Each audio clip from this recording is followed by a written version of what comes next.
Hello and welcome to Music Theory episode, what is this now, 6? It's going crazy. We're just powering through all of these lessons and it's really useful. If you haven't seen any of the previous ones, check them out. I've got a playlist in the link below. Anyways, today is all about the major scale. Now, why would anyone want to learn the major scales? Why is that a thing?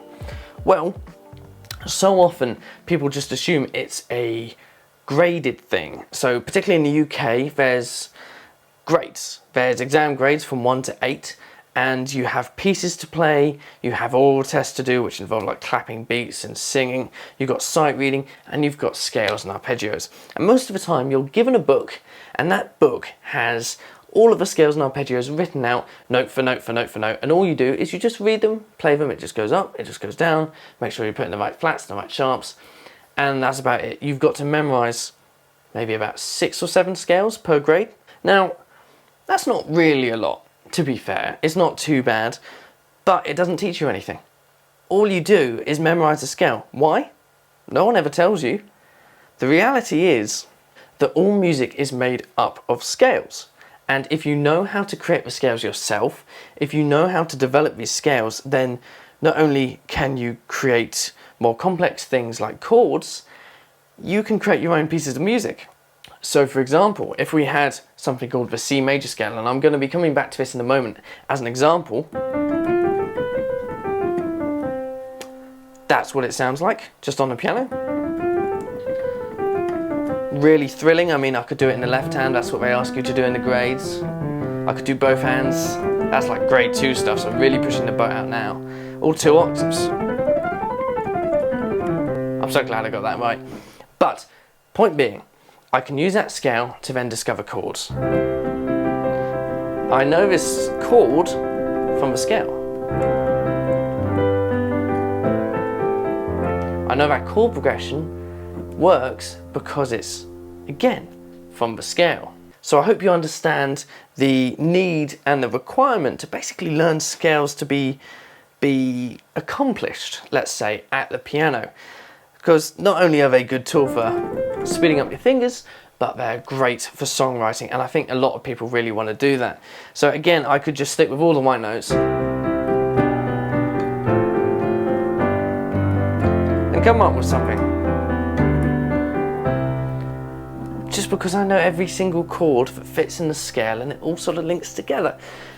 I'm going to get onto that in later music theory episodes, so make sure to subscribe so that you don't miss those, and check out the website to join the school, and then I'll send you emails regarding all of those lessons anyway. So anyways, let's get this down. Let's get every single basic major scale sorted on the piano in one go. And I genuinely mean, by the end of this lesson, you will be able to work out every major scale starting on any note, whether it's a white note or even a black note, without ever having to read a book once. Literally, it's just a formula. So, listen closely. It involves root notes, tones, and semitones. A root note is the note that you want to start your scale with. So, if I want to start a scale in C major, my root note is C. If I would like to learn the scale in G major, my root note is G. If you want to learn the scale in E flat major, my root note is E flat. With me so far? Then we have something called, let's go for semitone. A semitone is the distance between one note to the immediate next note. That's a semitone. If I go down a semitone, I end up at a B. If I start on an E flat and I go up a semitone, I hit an E. If I go up a semitone again, I hit an F. If I go down a semitone, I'm at an E.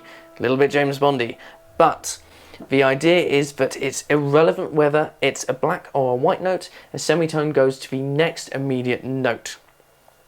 A tone, much like you would have a circle where 2 semicircles make a circle, 2 semitones make a tone. So if I go from a C up to a D, that's a tone because I had a semitone to C sharp and a semitone from C sharp to D.